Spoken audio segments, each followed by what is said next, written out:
Hello, Physics 30s. Today we are looking at Unit 3. I believe it is lesson, not a felt pen, lesson 5. And we're talking about hand rule number 3, the magnetic force on a current carrying wire. Now, when you see this picture here, you might think to yourself, oh, that's just Mr. Jukley trying to give me a high five. I'm an awesome Physics 30 student and I deserve a high five. Absolutely 100% true. Not quite the point of that picture though. That is the hand shape that we're going to be making for hand rule number 3. So, getting into things, hand rule number 3, the magnetic force on a current carrying wire or current carrying conductor. So here's sort of the idea with this. Yesterday, or whenever you looked at the last video, we talked about how a current carrying wire can create a magnetic force on a compass, remembering that a compass is a little tiny magnet. So it would follow then, and really think about Newton's third law of motion here, equal but opposite forces. Would there be a force acting on the current carrying wire itself? And yeah, absolutely. So if the wire can put a force on the magnets, or on the compasses, then the compasses should be able to put a force on the wire. And that's what we're talking about today. We're talking about that force that's acting on the wire from an external magnetic field. The external magnetic field coming from the, well, in this case, the horseshoe magnet. Cool.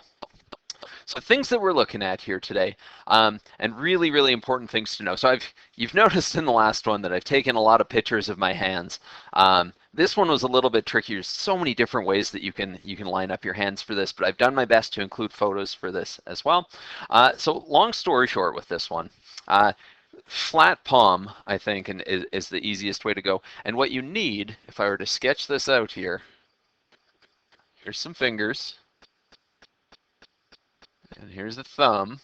And very specifically with this, I have made things at 90 degrees. So my thumb is at 90 degrees to my fingers, and my palm is at 90 degrees to both my thumb and my fingers. So that 90 degrees is quite important. We'll talk about that in a second. But that's the sort of thing. It's a flat hand as if you're giving somebody a high five, but with your thumb sticking at 90 degrees out to the side.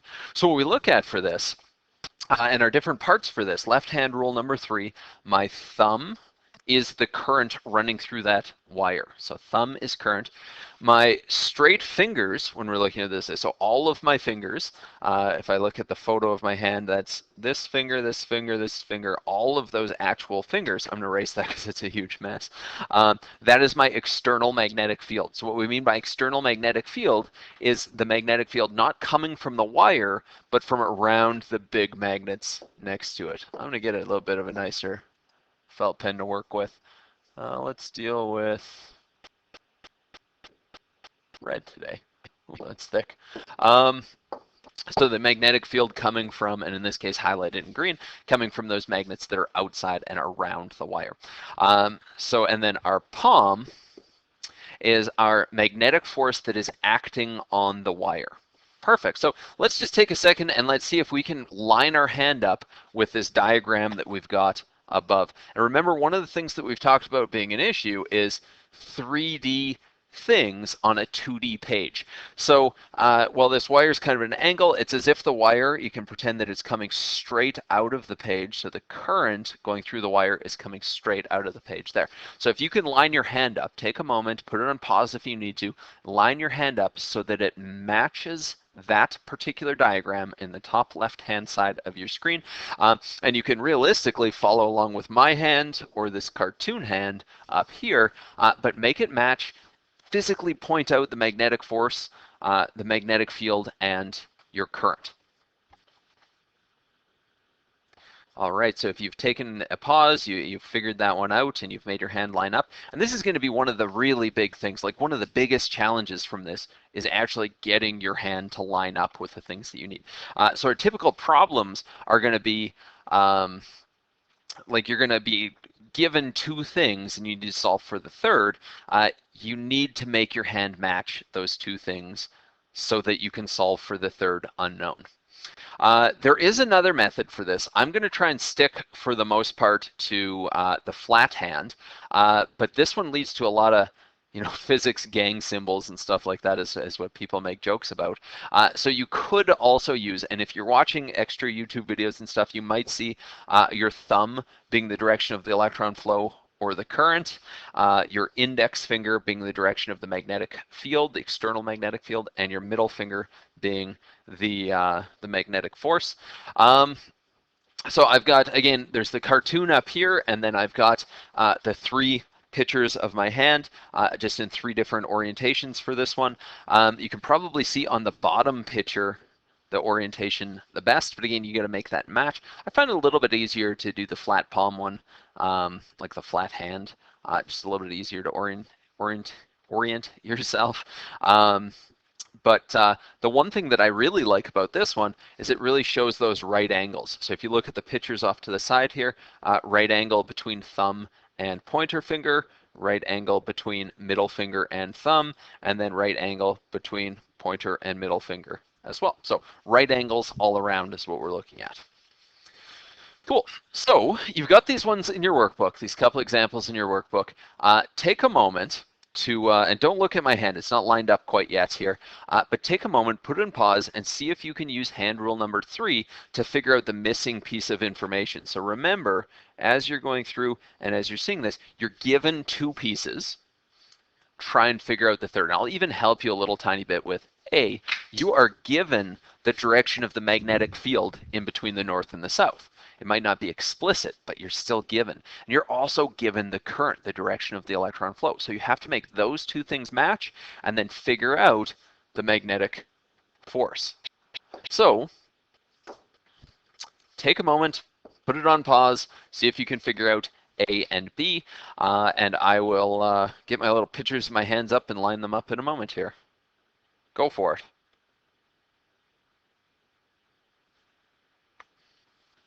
All right, so hopefully you've had enough time to check that out. I'm going to bring up the picture of my hand. So this is for part A. So I start with, again, lining up those 2 pieces. First thing I'd need to know before I start trying to mess around with my hand is which direction the magnetic field is. Remember, the magnetic field is the direction that a north pole of a compass or a north test particle would point. So I'm just going to label my magnetic field. It's going to be down everywhere between that north and south.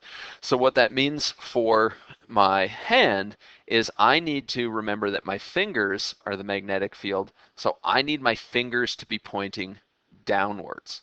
So all of my fingers pointing downwards. The next thing that I might look at is the direction of the electron flow. So the electrons are flowing from left to right. That means I need my thumb pointing towards the right. So you could either have, with your thumb, if your finger's pointing down, you could either have it pointing into or out of the page. The only way that you could, or sorry, your palm pointing into or out of the page, the only way that your thumb is going to line up, though, is if your thumb is directly to the right. So fingers going downwards, thumb to the right, and then the only direction that your palm can really face in this case when everything is lined up that way is your palm can only face out of the page.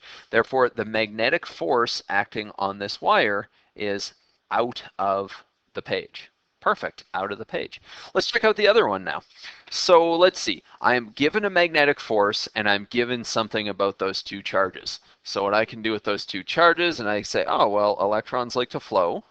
So my current, or my electrons are flowing from negative to positive or up. Then my magnetic force is to the right. So I need to line up my thumb and my magnetic force, and I need to figure out where my fingers are going to be pointing.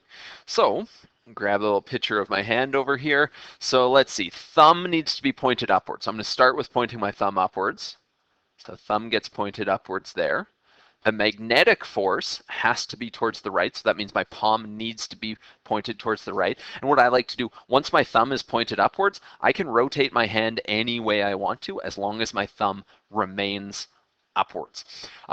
So the magnetic force, which is my palm, needs to be towards the right, and then the only way that my fingers can point is into the page. So again, I'll show you on the diagram up here. Thumb pointing straight upwards, palm facing straight that way, and then fingers have to be into the page, and my fingers is my magnetic field, so my magnetic field all around this wire must be into the page.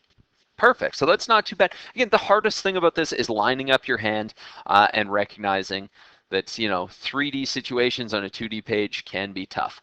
Now, again, if we wanted to show our work for this, this is how we would show our work. We'd say, oh, well, we are using, it's talking about negatives, so we're using our left hand. We're using rule number 3. My thumb is the current. My fingers, my straight fingers in this case, are my external magnetic field, and my magnetic force is my palm. That would look slightly different if you were using the other version, the physics gang style version, gang symbol version of this, but still, this is how we show our work. Same thing with part B. Left hand rule number 3, we say what everything is, and we make sure that we've got things good. Perfect. So these last couple lessons here haven't had a ton of math in them. So for the people who like the mathy bits, well, this next part's for you, I suppose.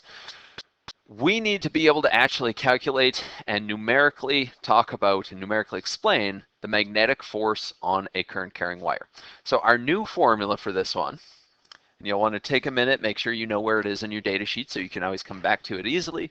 Our new formula, Fm is equal to Lib. So we want to know what each of those things are. Fm is obviously our magnetic force. L is the length of the wire in the field. I'm going to underline that and then talk about it a bit in a second. I is our current. Current is measured in amps, or this unit is capital A for amps. Amperes, sometimes you see it as well. We'll talk about that a little bit more. And then B is our external magnetic field. The unit is Teslas, or capital T. So we'll go through. Let's talk about a couple little notes here. So the first note, I underlined this in the last slide, the length of the wire, but not the entire length of the wire. It's just the length of the wire that is in the field. That is it, the length of the wire that is in the field. So the wire could go on forever and ever and ever and ever and ever and all over the place, but it's only the chunk that is in our external magnetic field that we're really dealing with and really worrying about. Perfect. Needs to be measured in meters, by the way. The second note, and we've already kind of talked about this, in order to get the maximum magnetic force, everything needs to be at 90 degrees. In Physics 30, we are only dealing with the maximum magnetic force, so that's why we're only dealing with 90 degrees. If you're less than that, so if things are not totally 100% perpendicular to each other, you'll have less than the total magnetic field, or less than the maximum magnetic force, I should say. I mean, you might deal with that in further courses, but for now, this is what we need to know. So 90 degrees gives us the maximum, and then I guess we also need to know about the minimum. So if things are parallel to each other, so 0 degrees between them, there is no magnetic force whatsoever. So perpendicular gives us maximum, and parallel gives us minimum, which is 0. Another note to look at, when we talk about current, so current is measured in amperes or amps, we need to know exactly what that is and exactly what that means. So current is the rate at which electrons move through a device. So if we wanted to think about that, we're talking about how much charge is moving through a particular device. Well, that just right off on that definition, we can build a formula. It's charge per unit time. The charges that we need to deal with for this are just our standard charge, so Q measured in coulombs and T measured in seconds, so standard units, I guess I should say. So if I wanted to look at this, the units, obviously we've talked about A for amps or amperes, but we could also have those, and those would be equal to coulombs per second, right? Same unit, coulombs per second. Excuse me. So sometimes questions won't tell you the current or won't tell you the charge in coulombs. Sometimes we need to calculate those two things. So if we remember back to unit 2, our electricity unit, we made up this fancy little formula, Q is equal to NE, where Q is the total charge, N is the number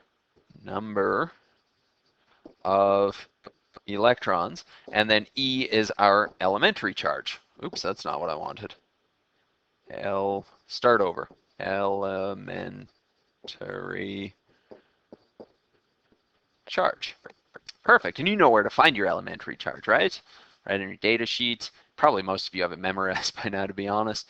1.60 times 10 to the negative 19 coulombs is the one that we use. So awesome. The other way that I really like to deal with this, and I like to deal with it a little bit more, is using that elementary charge as a conversion factor. So it is 1.6 times 10 to the negative 19 coulombs for every 1 electron either lost or gained. And if we use that as a conversion factor, we don't need to memorize any formulas or anything like that. Nice. So, a couple little activities here. Take 2 seconds. What length would I use for this problem?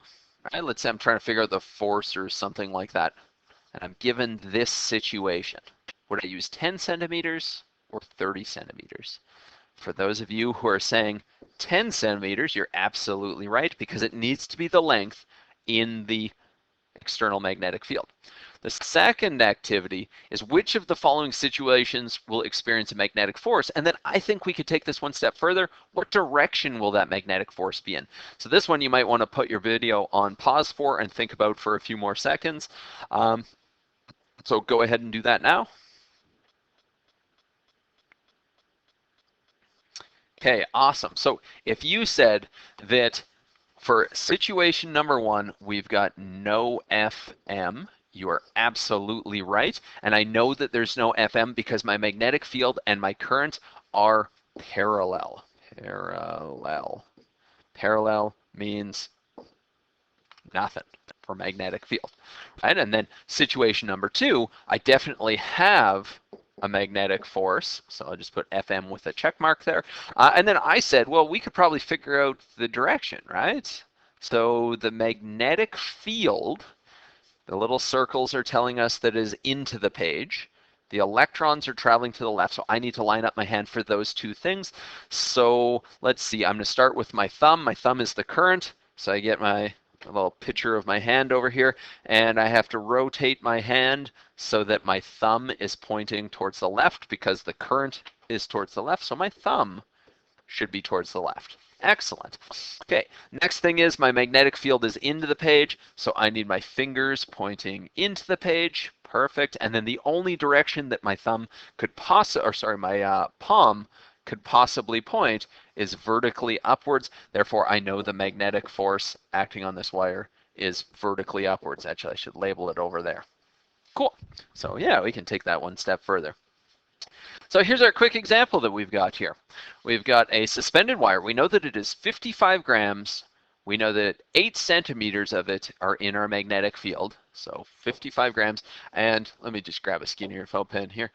We know that that didn't work at all. We know that that is our mass.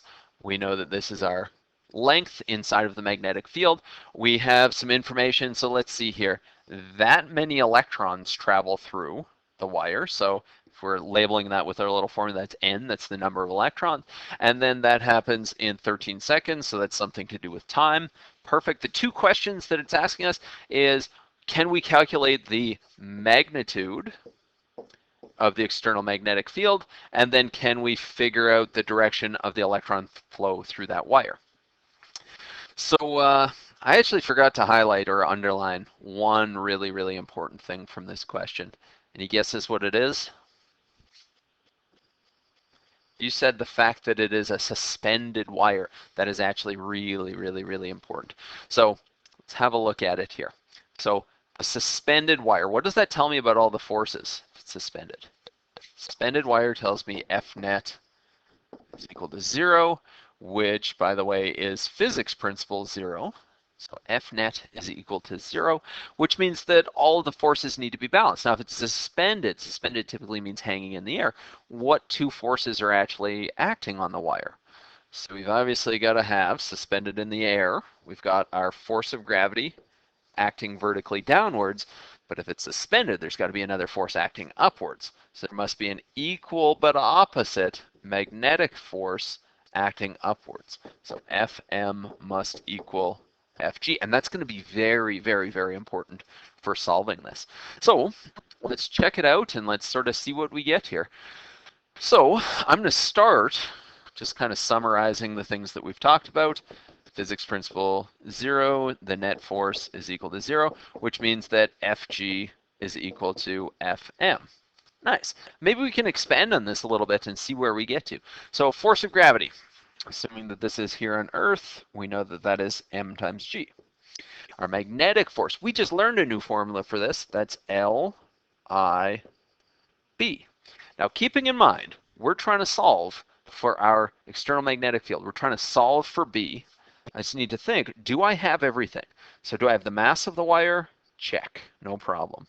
Do I have gravity? Check. We're here on Earth, 9.81, no problem. Do I have the length of the wire? Yeah, no problem. That current's going to mess around with me a little bit. We don't quite have current yet.